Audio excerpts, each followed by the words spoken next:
everyone, welcome to my September of 2022 manga reading, well, not just manga, but my reading log for September of 2022. All my reading logs are formatted in the following way. They are going to be from library books, and in each library books and then books that I own, and in each category it'll go from series that I have either dropped or I was unable to finish the volume or the book or the series for whatever reason, and I will give my reason. Then I will go into books that I have completed or series that I have completed if it is an entire multi-volume series. And then it will go into ongoing series and my thoughts on those ongoing series. So anyway, these are going to be my first library reads for September. And I'm going to start with something that I was not able to finish. And that is going to be Leiji Matsumoto's Space Battleship Yamato. I'll be totally honest, I picked this up because I've been kind of making it a personal goal to read more of the classic manga that's available in English. And I have a friend who's a big Leiji Matsumoto fan, really enjoys his work, and I was like, you know what, I'll give it a shot, because I'll just give it a shot. But, I should have known myself. I'm not a big sci-fi person, so going into this, I was like, okay, well, I like sci-fi if there's like if it's more, like interpersonal relationships, things like that, instead of just straight sci-fi. And that's exactly what this was just straight up space opera sci-fi with lots of technicalities. The art is fantastic, but I just could not get into it. I got to about chapter 3 or 4 and I was like, I can't do this. And I'm very grateful that the library had this option available. This is a really nice 7 Seas release. They do fantastic releases for their classic collection, these lovely hardcovers. But yeah, unfortunately, it just wasn't for me. I'll probably try, and if I am feeling like trying to revisit this title, I'll probably give it a shot through the anime instead of the manga. And that is going to be the only thing that I borrowed from the library that I did not finish. And then moving on, we're going to be going into series from the library that I have been reading and that I'm still catching up with. That is going to be, actually, yeah, because this round I didn't finish anything. But for stuff that I'm continuing reading is going to be Yona of the Dawn. I'm very quickly catching up to the English release, which is also very quickly catching up to the Japanese release. And so the fact that I'm really enjoying this isn't like, I can't stop reading it, but also I want to slow down, but I don't want to forget what's happening because there's a lot happening. And it's so good. So anyway, this is volume 22.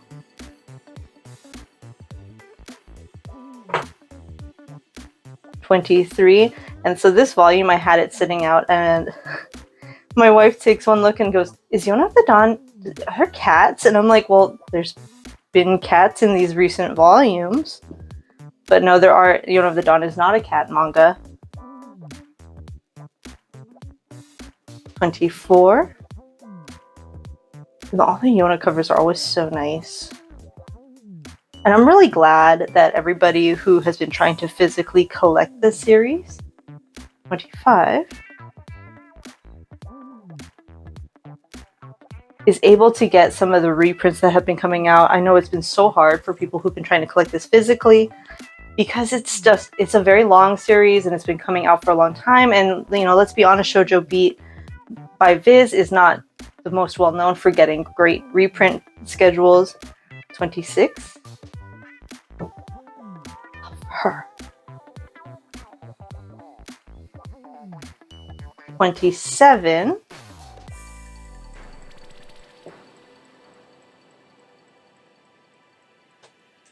28.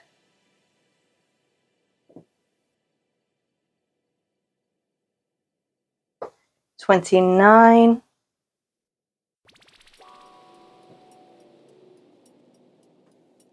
And 30. They're so cute. But not pictured here are volumes 21, volumes 16 to 21.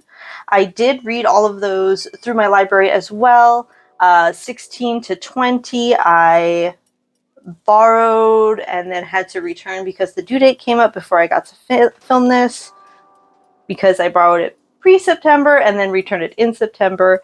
And then volume 21, for some reason I forgot to borrow it physically when I went to pick up the volumes I just showed you guys, but they do have it available, and I read it online on an app, on the Libby app, with my library card, and was able to read the ebook version.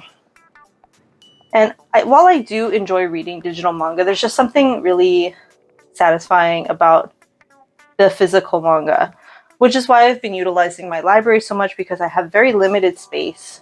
So being able to read these physically and be able to enjoy the stories that way has been really nice. But anyway, in volume 21, I'm not going to show that because it's not here, but I think it's in volume 21. Yes, so in volume 21, we kind of see the end of the previous story arc, like a previous story arc with the slave traders, and this begins a new story arc. But we also see the beginning of this volume that Yuri, the daughter of the water tribe leader, just loves her OG-sans. Like, she just loves her, like, uncle figure. She's enamored with the Earth Kingdom Lord, the Earth Kingdom General King, or whatever. So good. I also feel for that. But we are also introduced to another neighboring country of Koka, which is Qing. And I'm just wondering if Japanese mangaka know of any other Chinese-esque name besides Xing, because that seems to be the one that everyone always goes with. I mean, it was because like another high-profile manga series, Full Metal Alchemist. That's where those characters Ling Yao is from, and those like Chinese ethnic typed characters. It's always Xing. So I don't know. That was just something like a little weird to me. I was like, why is it always Xing? But anyway, so we meet a few new characters and get introduced to a new story with two princesses essentially trying to keep their kingdom at peace and you know, make sure their people are well taken care of. One is a pro-war faction, one is an anti-war faction. But it's very great, and it's very good. It ends about this volume, and at the end of volume 26, there is a moment, like literally in the last 3 pages of this volume, where I was about to go to bed, and I read these last 3 pages, and I was just like, well, I have to know what happens now. Anyway, yeah. We kind of enter the end of the story arc after we end the following story arc in volume 30, which is another issue with a neighboring kingdom. But we also see the return of the Fire Tribe lands and how they're all doing, as well as more political intrigue with Suwon and his advisor, which, I mean, I am just very much enjoying Yona. I finally get the hype. I understand. It definitely feels like a series. Like, I was talking to my partner about this, where, you know, there's definitely story beats in these well-written long-running series.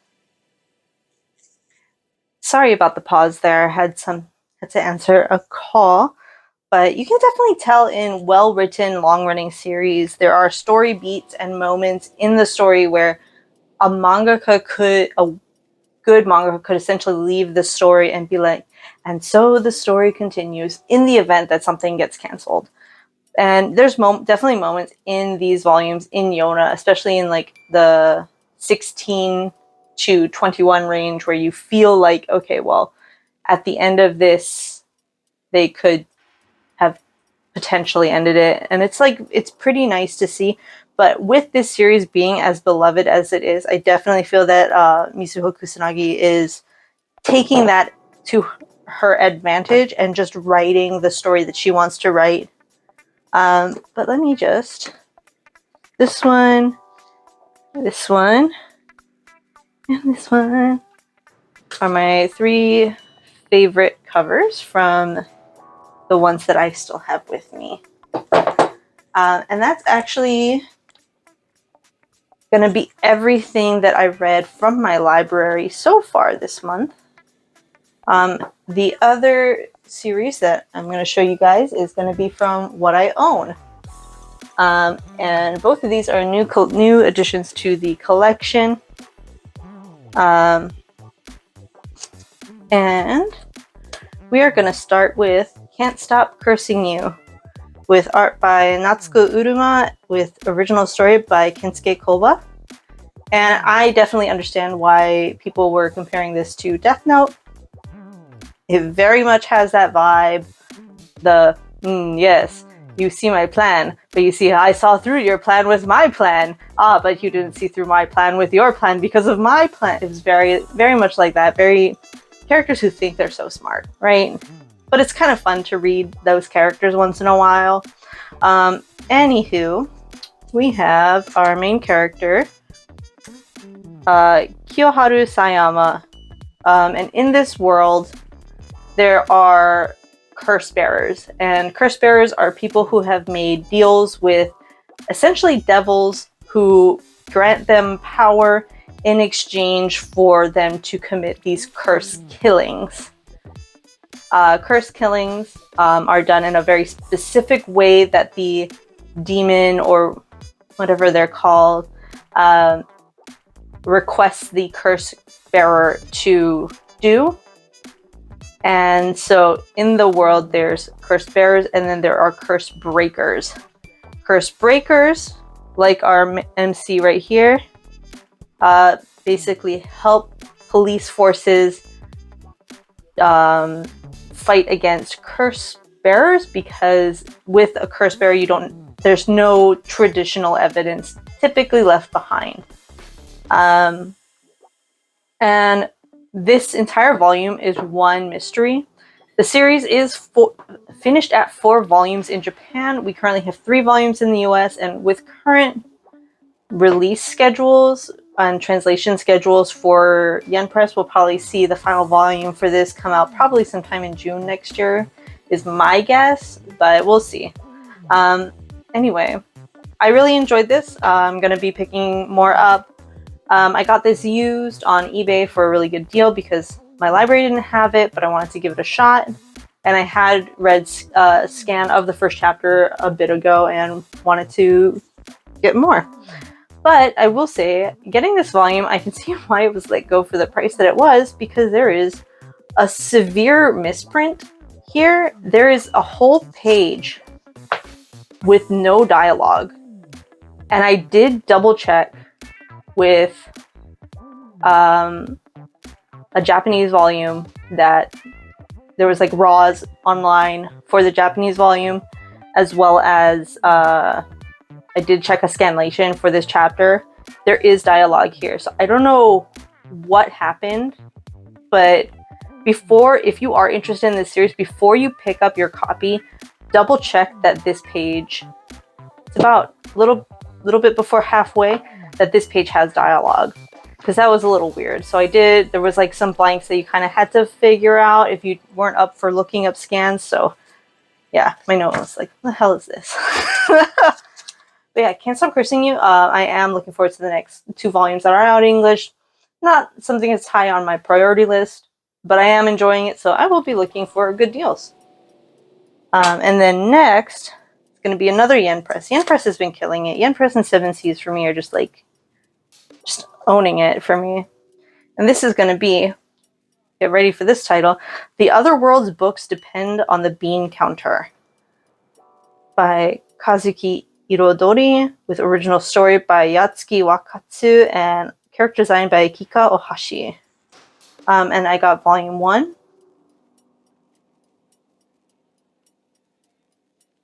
And volume 2.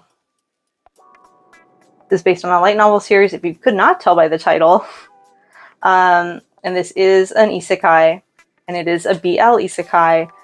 And while that might make it sound super trashy, and don't get me wrong, it is pretty trashy, it is very well written. I really enjoyed the concept, which is that this it's basically like this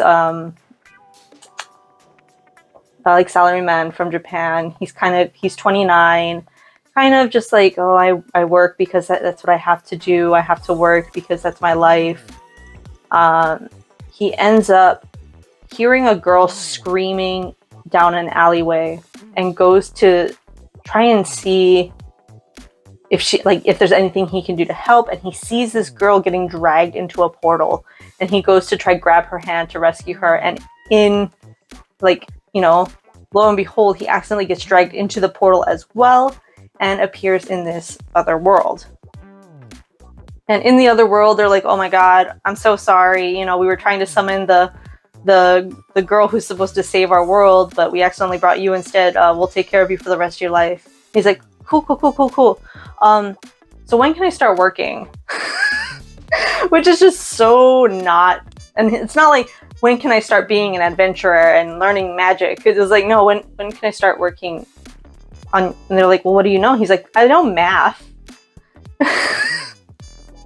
Which just like it's just so funny to me. I don't know. But it also is like it is a commentary on the working culture in Japan and how Japan kind of sees basically deteriorating your body and your health as an honorable thing to do for the company, which is not the best way to do things. But anyway, our MC kind of discovers that all the books for the kingdom are totally out of balance. Like, the kingdom is basically one bad day away from like total bankruptcy, totally losing everything, and it's very good. And then our Ikemen here is the captain of the 3rd guard. Another break for a phone call, but we're back. Anyway, I do really enjoy where the series is going. We're probably not going to see volume 3 until mid-2023 with the current release schedule.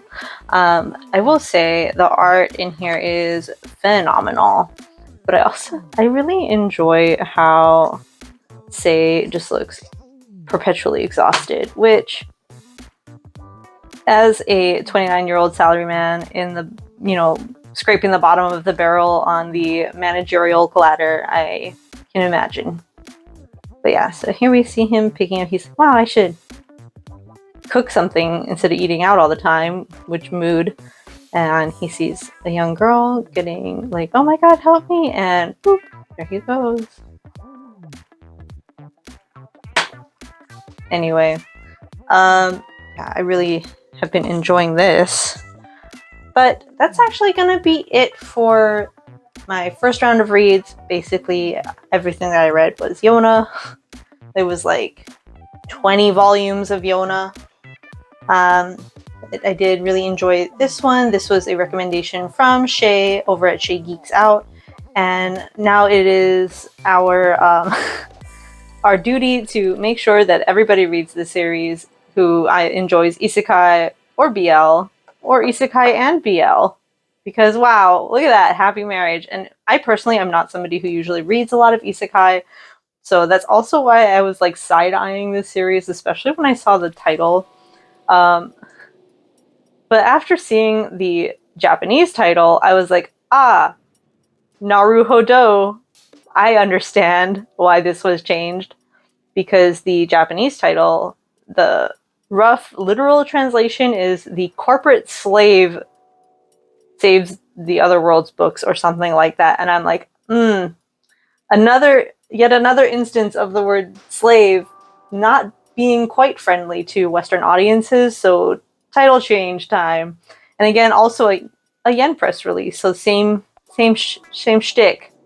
Anyway, see you guys in the next clip.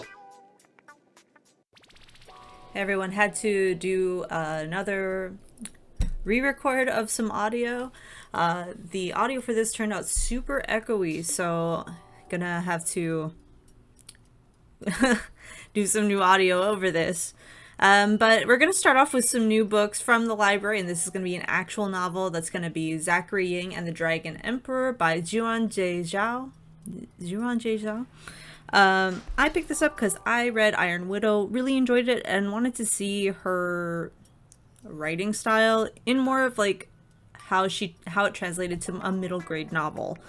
This is kind of a similar age range to Wings of Fire, if not maybe leaning a little bit older than that. In this story, we're following Zachary Ying in near future USA, the only Asian, let alone Chinese Muslim kid in his whole neighborhood, and his journey to learning to accept his identity by being possessed by the first emperor of China. Which, you know what, it was a good ride. It's a fantasy sci-fi-y story that was just a lot of fun. You kind of hear a little bit about his mother bringing him to the US to escape persecution in China, and how she has to kind of work her way from being a researcher in China to being a retail employee back in the US because she doesn't speak English very well. I would say it does say like 8 to 12 for the age range, but I would suggest probably more like 10 to 13, leaning a little bit older. There is character violence as well as a character in a coma for most of the book, so just a heads up in case you are sensitive to something like that. And this is the first in the series, so no idea how many there are planned, but excited to see where the story goes. And congrats to Juan for the announcement on the Iron Widow movie. That's super cool. But yeah, I mean, the way that she presents Chinese history in this story, it's very digestible and very interesting. Kind of makes it easy for someone who like for me, I don't know anything about Chinese history or mythology, so using this as kind of a jumping point was really interesting, and I hope that she continues to make it as easy for the general audience. Moving on to another new read from the library is Wand Dance by the mangaka Coffee. Yeah, just Coffee. A shy teenager happens on a classmate dancing alone, and her joy turns a key, unlocking something in his heart. Our main character is Kaboku Kotani, a high school student with a really bad stutter. And he comes across his other classmate, Wanda, dancing alone in the hallway, and through, some instances, he kind of discovers that dance is a way for him to express himself where he doesn't have to worry about people judging him for his stutter. I really enjoyed this first volume. It was really great. I loved Coffee's artwork, except for some of the expressions that he gave female characters, particularly Wanda, makes some very weird faces in this that I just was not a fan of. And I know, like, at points in the story, they're like, "Oh, Wanda, you make such weird faces, haha." But it just was kind of weird. But anyway, the dynamic movement accompanied by descriptions in the series really helps sell that Coffee was a dancer prior to this manga and knows their stuff about how the body moves and can execute these dance moves. It was overall a really fun read, especially as somebody who has not too much rhythm available to them. And I mean, you can see through the artwork as I flip through here. It's just a lot of fun. I can't wait to pick up the next volume from my library when it becomes available, since the release did get pushed back a little bit. But up next is going to be continued reads, and we're going to start with A Man and His Cat by Umi Sakurai, Volume 6. I think this is the most recent one that's out, unless Volume 7 has come out. But in this one, we are learning a little bit more about Mr. Kanda outside of his life with Fukumaru. Let's just take a look at this. Oh, the printing on the back is so cute, along with the color page and the little like chibi comic. Precious. But I really like the direction this story is going. And the details that we get about Mr. Kanda's life outside of just being Fukumaru's dad. The story with the band, about his piano career, his relationship with his friends. It's something that, for me, is missing in a lot of more episodic slice of life stories. For example, a big example for me would be Way of the House Husband. I'm just not super into that type of storytelling.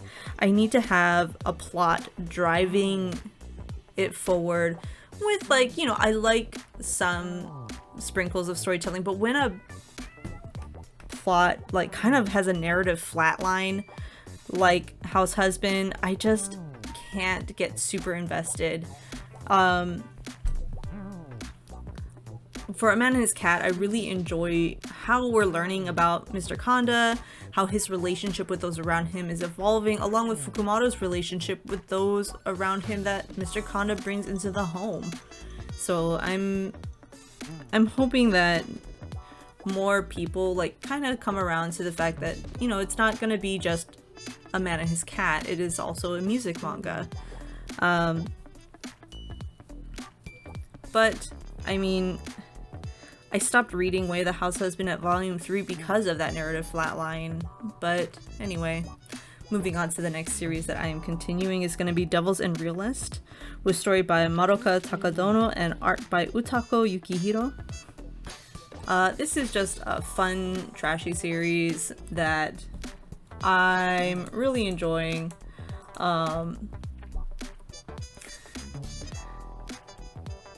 We follow our main character William as he kind of is going to school, and as we learn in the early volumes, he is the reincarnation of Solomon, biblical Solomon, and is like an elector who can choose the next Duke or King of Hell or something like that. And we have angels and we have demons. Ta-da. But if you know anything about the Bible, you will know character names that come up in the series, because the characters are basically supposed to be those biblical or, you know, characters that appear in the lore of the Bible outside of the Bible, such as Baphomet, Lucifer, Uriel. And you meet these characters and it's very interesting. But the most of the story is focused on William, and at 7 volumes, we're about halfway through the series, with the series being finished at 15 volumes. You get kind of an idea where the story is going to be going, but, you know, like, there is still mysteries and unanswered questions about a lot of our main characters. It's a solid, fun read. Again, nothing groundbreaking, but it's still fun. And these are, like, pretty nice 7 Seas volumes, with, like, the color page in the front, things like that. But the unfortunate part is these are a little bit older. Oh, look at this, nice. And the realist part is because William is like a man of science, and so whenever like the devils come up and everything, he's like, you can't be real. This has to be explainable by science, which is a little funny. But I mean, we're 7 volumes and he's still a little bit like that, but it's definitely gotten a lot better from the earlier volumes.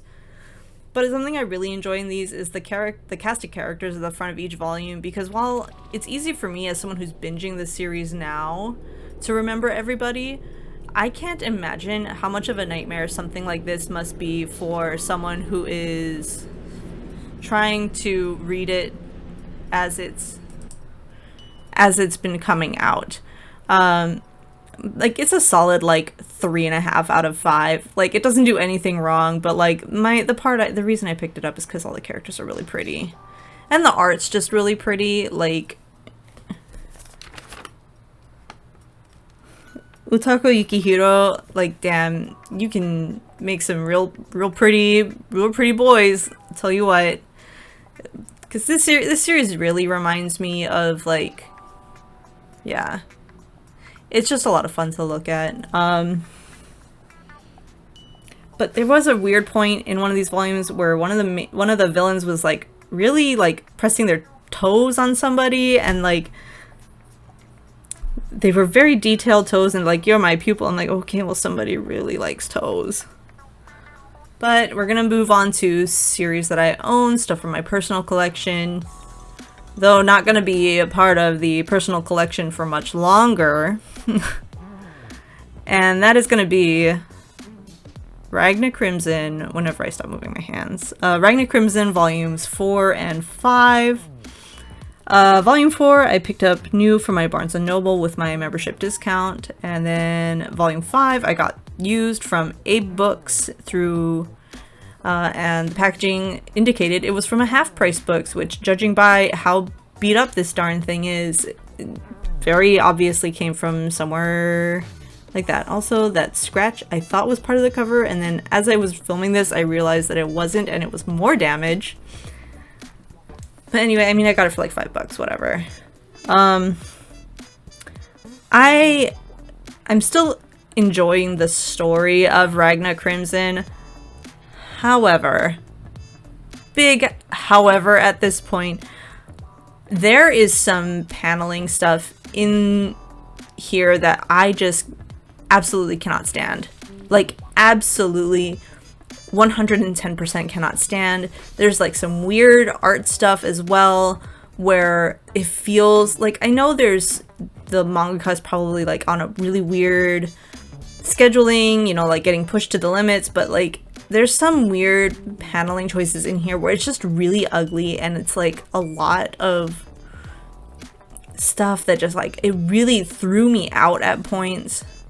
And it's like, I like the rest of the artwork, but there's like some of these flashbacks, just like, I'd be reading, and suddenly it's like, poof, I'm like totally pulled out of it. And I know like it's kind of nitpicky, but for me, it's a huge like deal breaker. So I'm gonna be unhauling volumes 1 through 5 of Ragna Crimson. It just, it unfortunately was not what I wanted it to be by 5 volumes, and that's a bummer, but you know what, then I get 5 volumes of space back on my shelf. If I can't sell these through various Discords or Facebook Marketplace or what have you, I am gonna probably just be donating this to the library or trying to sell it to my local book off. Yeah, the dynamic between Ragna and that girl on the cover of Volume 4 also is like super weird. You can see me gesturing very angrily. There's like, it was a rant that I went on here, worse than I'm going on now. I just threw the volume. I was so mad at the end of Volume 4 and 5. I was just like, why is this so ugly? But it's not ugly. I think it's really just me. It's a me thing. Like, there's nothing wrong with the story. The story's fine. There's just like, the paneling thing just really bugged me to the point where I was like, I can't stop focusing on it now. So unfortunate, but what can you do when you hit a point in when you're reading something sometimes and just one thing bothers you, and suddenly like that's the only thing you can see, even if the rest of it's pretty good. But I mean, if I continue reading it, it'll probably be digitally. I don't want this taking up any more space on my shelf. I might read it digitally. I might wait for the anime. Who knows? Anywho, that's gonna be it for this clip. I'll see you guys in the next one. I'm finishing up some more reads from the library. I'm working my way through some novels, some like actual like novels, not middle grade novels.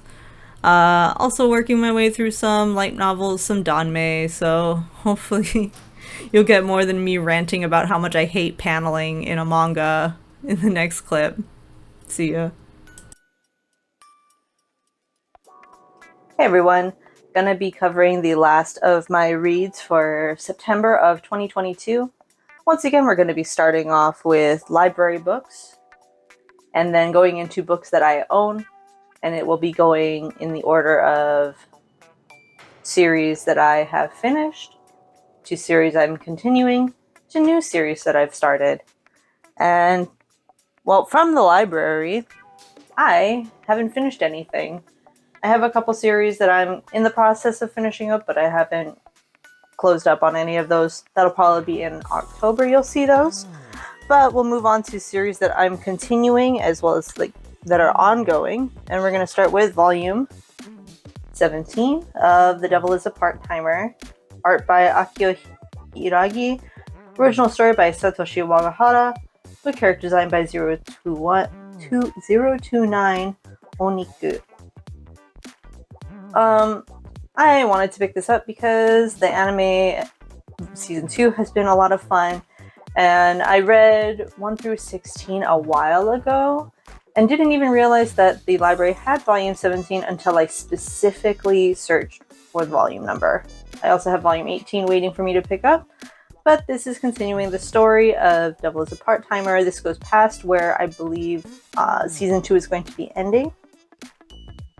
I can't say too much because this is really far in the series, but it is still fantastic, and I personally would say if you're gonna give the series a go, the anime is a lot of fun, but I don't know, season 2, the animation's kind of dipped in comparison to season 1, so I would give season 1 a watch. Try season 2 if you're not feeling it. I highly recommend the manga. I'm not a huge fan of the light novel. It was a little hard for me to read, so definitely give the manga a shot. And then we're going to be continuing my reread of Sweat and Soap. Well, not reread. I never finished this series because I had been reading it via scans, and then I found out that it was out in English, physically, legally. So I have been picking it up through my library. It's kind of hard because they only have one copy for the whole state. So this volume 3 took a while to get to me, but I had read this part before, and I just really love these characters. Everyone's so sweet, and I really enjoy the fact that they're all like kind of older 20s. They're not like young. So it's nice. I really enjoy Kintetsu Yamada's art style. It's not often you see like a rom-com slice of life story in the style that he has. So I really enjoy this. You know, there's nothing, I can wax poetic about Sweat and Soap all day. Please don't be turned off by the title. Volume 1 is a little rough because there's a lot of scent pink stuff in it. But volume 2 onward, it just continues to get sweeter and sweeter. But yeah, that's volume 3. Hopefully I can get volume 4 soon. Then next up is going to be Mao. We'll be continuing this new Rumiko Takahashi title. Nothing much I can say here. It's, you know, good old Takahashi. We're learning a little bit more about Chiranui and Mao's past. We find out who that sneaky metal demon guy is. He's not a demon, but he feels like a demon. But yeah, it's all there's just it's typical Takahashi where there's puzzle pieces, and then you check the box and suddenly there's more puzzle pieces, and you're like, wait, I thought this was only a 100-piece puzzle, and she's like, psych, it's a 5,000-piece puzzle, and you're like, oh, okay, oh no. But you know, with borrowing from the library, I'm not too fussed about it going on for like a million volumes because I'll just enjoy the ride. Continuing will be also Skip and Loafer by Misaki Takamatsu. And I did finally remember Horishima-kun's name, Sosuke Shima. But these two volumes just really cemented this series as something that I love this series so much. Volume 4, we see quite a bit of development from Shima. In that he, you know, you learn a little bit more about his relationship with his mother and his, half brother, step brother, I don't remember, and his relationship with his previous acting friends, and then the friendship between Makoto and Yuzuki. Where are they? Are they on any of these volumes? No, they're not. But Makoto and Yuzuki's friendship in volume 5, like, really, you can't see it, but I'm like holding my heart. It just was so sweet. And in volume 5, we also see Mitsumi kind of admit to herself her feelings for Shima, and Shima kind of admitting to himself his feelings for Mitsumi, and it's so cute. In volume 5, you also learn a little bit more about Mitsumi's aunt Nao and her past, and that really tugged at my heartstrings a lot. Yeah, no, I mean, after reading these, I'm very tempted, like, next time I can get something, I can maybe get these on sale, I might start picking the series up for my personal collection. But I'm also, like, hesitant because I don't know how long it's gonna go, and a series like this can go on for I can see this series going on for a long time, but they are getting through school pretty fast considering it's volume 5 and they're already in Christmas of their first year of high school. So, I mean, we'll see how that goes, but I'm really enjoying skipping over. And then next up is going to be the big one, and that is going to be Yona of the Dawn, volume 31, by Mizuho Kusanagi. Volume, that's not in order. 32.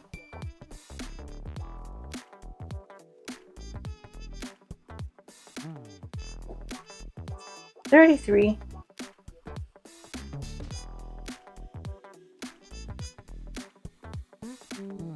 34.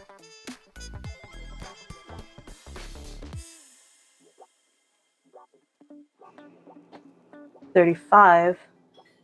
The dragons in this cover. And 36. We learn a lot about our characters in these 6 volumes, and man, it's this volume 36, this brings me up to current as of this recording, and my heart just fell into my butt at the final page. I have so many feelings for these characters, and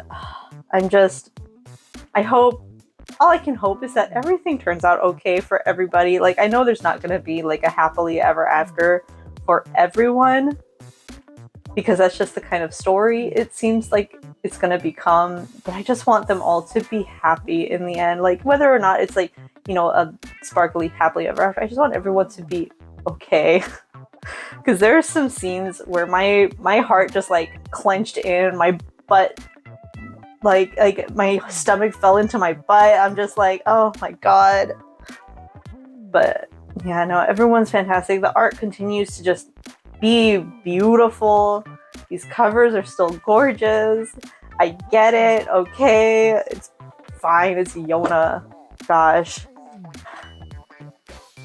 And then a new series that I started. This is going to be a pretty short one. I have finished the first volume of Otherworld Barbara by Moto Hagio, put out by Fantagraphics Books.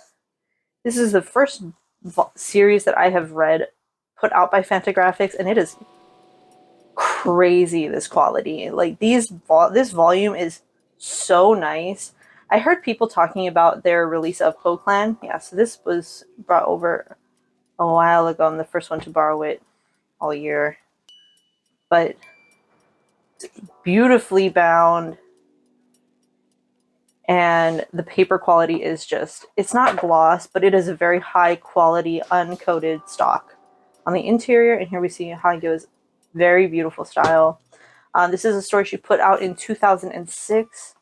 I'll just read the back for you. A 9-year-old is found with her parents' hearts in her stomach. A dream pilot discovers a phantom island. A grieving grandmother is granted temporary youth, and an eccentric clergyman may hold the secret to immortality. Moto Hagyo's science fiction thriller Otherworld Barbara blends seemingly random paranormal elements with believable characters in complex and subtle relationships. So this is a lot. I will say that this series is a lot. I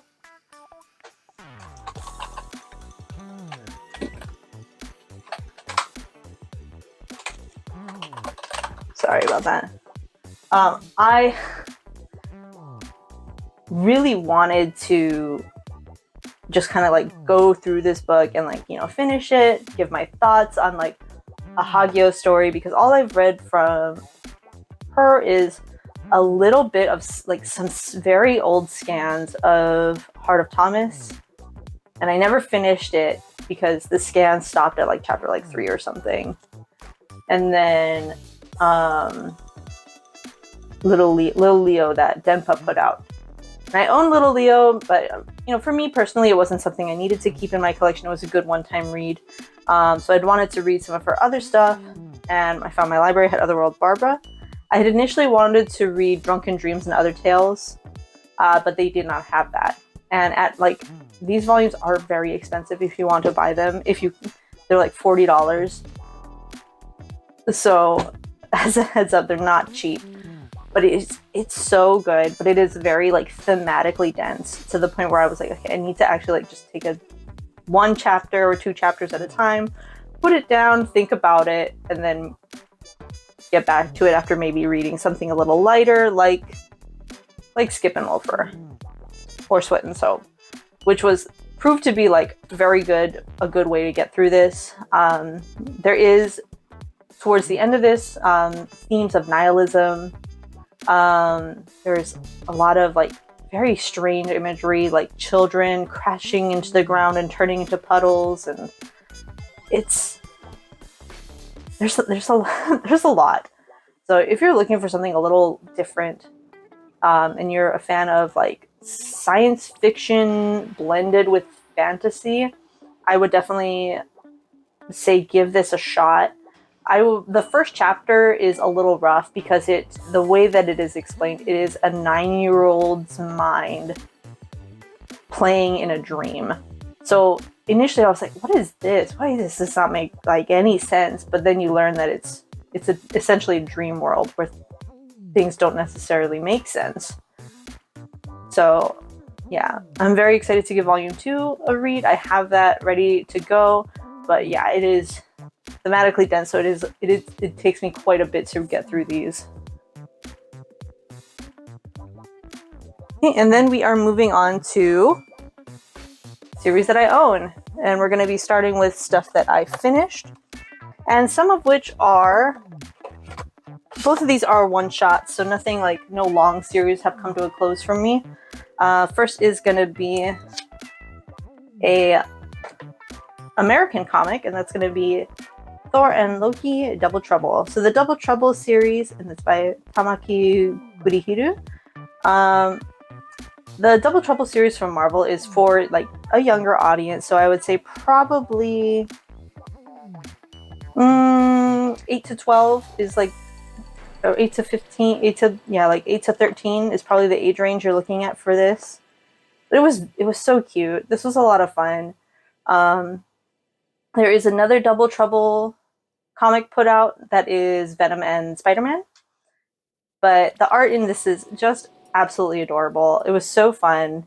It's part of the reason I picked it up, just because the art, I saw clips of like, you know, like bits of the art floating on Twitter a bit ago, and just loved it. There's some variant covers in the back of this trade, but like all American comics, for this much comic, it is $14. I was able to get this for a pretty good price because my local comic shop always does discounts. But I would say if you're looking for something like this, typically someplace like In Stock Trades will have it for a pretty solid discount. But yeah, that was a lot of fun. Something that wasn't as fun but was still very good was Monotone Blue by Nagabe. This is going to be Nagabe's newest one shot that we have out in English. The other stuff we have from them is Go From the Other Side and the 2 short story collections, which are Wise Wise Beasts of the Wizarding Wisdoms and Love something. But this story follows Aoi and Hachi, and it is a BL tale. It is a BL story. Aoi is a transfer student to Hachi's school and is a lizard with a blue tail. And Hachi is able to see this blue, and it is the most beautiful thing he's ever seen. Because as a cat, he can't see a lot of color. So when he sees Aoi's tail, he's very drawn to him. The art is pretty typical Nagabe goodness, but it is nice to see more of like a modern setting. And I just really love the way that Nagabe captures emotions and mood in their story. I will say this story, while unwrapped, does depict bullying and like a PG-13 view of sexual assault. So just as a heads up for anyone interested in potentially picking this up, that may be triggering for you. Then I didn't continue anything from my personal collection. Oh wait, no I did. No, I showed that last time. But I did start a couple new series. And that's going to be Dinosaur Sanctuary by Itaru Kinoshita with research assistance by Shinichi Fujiwara. This I picked up because I love dinosaurs. I was that dang dinosaur kid who would not shut up about dinosaurs. I wasn't expecting this to be in an oversized release, but I'm really glad it was. Itaru Kinoshita's artwork is just fantastic in this, both like the human characters, as well as the dinosaur illustrations. And then something really fun is that in here we have notes from Fujiwara Sensei, where they kind of go over like what it was like to be contacted for assistance with a manga about dinosaurs. And it's pretty, informative, and they wanted to get stuff right, which is pretty cool. And then in here, it also kind of goes over what it's like to try and run a zoo, because it is about a dinosaur park. Not necessarily in the view of Jurassic Park, but it is a dinosaur park. There is a character that dies, but it is not one of our main characters in this story. It is something that has happened in the past. So just a heads up on that. And then another one that I started, going to be an American comic, and that's going to be Skyward. Henderson, Garbe, Fabella, and Boland. This is put out by Image Comics, and it's a very good sci-fi future story. Essentially, the story follows our characters as they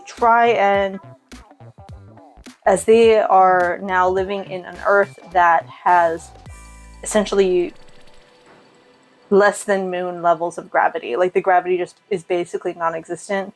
The art is beautiful. There is some imagery in here that's a little hard at times, where people are just like kind of getting like they float into space. Basically, if you do not pay attention, you will float away. It was really good. I'm very excited to read volume 2, which I do have. I'm picking these up slowly, volume by volume, because American comic, it is very expensive. This one was $10, so not too bad in comparison to something like the Thor and Loki Double Trouble. And I feel Thor and Loki Double Trouble is as expensive as it is, not only because of the characters involved, but also Marvel. and Image tends to be a little bit more reasonable with their prices. But that's going to be everything that I read for the month of September. If you liked hearing my thoughts on my reads, give me a like. If you didn't like what I said or you want to talk to me about it, drop a comment down below. I'll be posting another video, hopefully in like a couple weeks. That's not just a haul or a reading log, but we'll see. You know, life and all that jazz. This is not my full-time job. Big shocker with my 10 views. But I hope you guys enjoyed the video, and I'll see you in the next one. Peace.